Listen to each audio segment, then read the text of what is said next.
Hello and welcome back, my Royal Rogues. My name is Jesus Enrique Rosas. I'm the Royal Rogue, and tonight we have Harry at last showing his face at the courts, and by the looks of it, is enjoying the attention of the photographers outside. So much for his blood boiling, right? Now you need to know I had no idea how to structure today's show, so I will just go with it. Is that right for you? I hope so. And we haven't even begun this charade, and we already got a wonker alert. Lawyer clarifies how to address Prince. David Sherborne, for Harry, begins by clarifying how the Duke of Sausages should be addressed. On the first occasion, he will be referred to as Your Royal Highness, followed by Prince Harry, the latter being his personal preference. I'm sure that you remember that in 2020 he said that he wanted to be called just Harry, but no, Meghan was having known of it. Then this was the first blunder. Kurt tells Harry that his first newspaper story, in which he alleges in witness statement came from unlawful gathering hacking of a mobile phone, was in 1996. But the court also hears that Harry did not get a mobile phone until 1998. It just couldn't be from phone hacking. And yes, this is the worst possible way to start and the perfect representation of how the rest of the cross examination went. It is a good thing that Vintage Bob found an exclusive picture of the phone Harry was using in 1996 or 1998, whatever. But I haven't mentioned how Harry opened today. How much more blood will stain their typing fingers before someone can put a stop to this madness, says Harry. And Tourette's comment is on point. This is the hyperbolic man-child who made millions, describing in print how he massacred 25 Afghan tribesmen in their own country, describing them as chess pieces. The embarrassment had just begun, because shortly after that, Gingerbread was visibly struggling with the number of evidence folders in the witness box. So Andrew Green asked him, it could be helpful if someone sits beside you. So after a break, an aide was sitting next to Harry to help him sort his shite. Then everything went south from there. One story that Harry was suspicious that came from more illegal activities had already appeared on a rival paper the day before, and another story about an accident with his thumb. Yeah, his thumb was also covered the day before with a comment straight from the palace. I cannot begin to describe the level of second-hand embarrassment that they must have been feeling inside that court. And by the way, why is it that important that the newspapers were mentioning his thumb if he literally talked about his genitals 15 times in his book? This is the most baffling thing. What I loved about today was Andrew Green, the barrister acting on behalf of Mirror Group newspapers and who has earned the nickname of the Beast. Well, just by looking at his physiognomy, you can tell that he must have raped Harry a new one in the sharpest way possible, pretty much like Sergeant Hartman from Full Metal Jacket. I would have paid good money to see Harry's face, and Green told him, in front of everyone, quote, you are accusing journalists of having been involved in criminal activity. Does it strike you a little unfair as the information came from another article and with the cooperation of the palace? Unquote.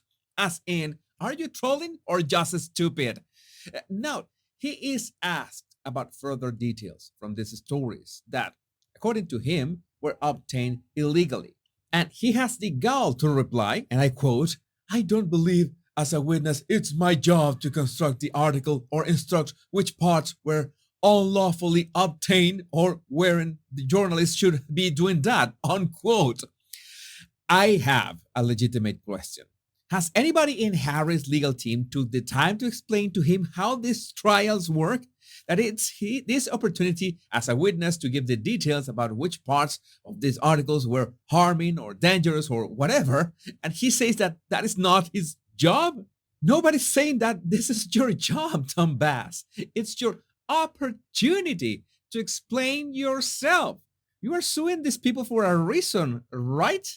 Then they move on to an interview that Harry gave on his 18th birthday, and Green tells him that Private information which you complain about in Daily Mirror article has been revealed by you in an interview and published in various Sunday newspapers before appearing in the Daily Mirror. And all that Harry could answer, and I kid you not, was, I see the similarities. What a bloodbath. But if you thought this has been embarrassing so far, nothing can prepare you for what happened next. Green asked Harry if he wrote his witness statement. Are you just reading something that has been drafted by your legal team for you? And Gingerbread denies it, saying, No, my whole witness statement was written by me after a series of 2 to 3 hour video calls with my lawyers. I think all Green had to do is ask Harry, but did your legal team dictate it to you? And I bet Harry would have answered, Yes, but I typed it myself. Yeah, this is the level of idiocy we are talking about. And then Harry claims that a 3-line story about him becoming parade commander at Eton Cadets was gathered illegally. But Green reads out a press release issued by the palace 24 hours earlier announcing the role. Harry can only say, and I quote, It's suspicious. Again, I'm not making this up. And the worst part is Harry trying to play smart. And I have to stress smart. As Cannell mentions, Barrister Green tells Harry that his drug use when he was a teenager was a matter of public interest. Harry, trying to sound smart, replies, There's a difference between public interest and what interests the public. What? What is this? This is sad, man. This is terrible, horrifying. I don't know how to put this in words. Green points out that a quote in the Mirror for which he is claiming damages also appears in the Times on the same day and asks Harry, Would you like to see it? And Harry replies, Probably not. Yeah, I think he could have added, I probably just should leave this courtroom and the UK for good. And another heavy blunder was about some information that Harry claimed was unlawful actually came from Minders and Mark Dyer, someone that Harry considers a mentor. All that Harry could answer was, again, I see the similarities.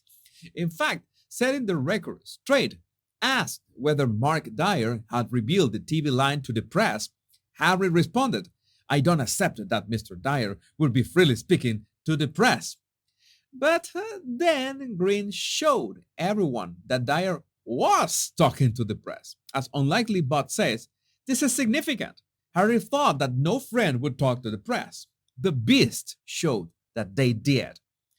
By the way, Spear was mentioned a couple times. Green asked Harry that in his witness statement, he said he didn't want to meet Diana's butler, Paul Burrell.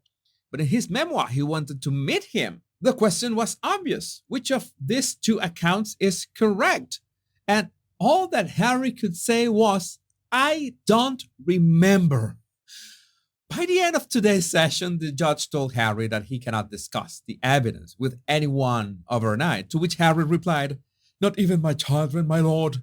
I may be FaceTiming them. I mean, what? I want to think that Harry was trying to make a joke. The jokes are supposed to be funny, you know? Jokes are about humor. And even if you were Ricky Gervais, which you're not, this is not the time and place.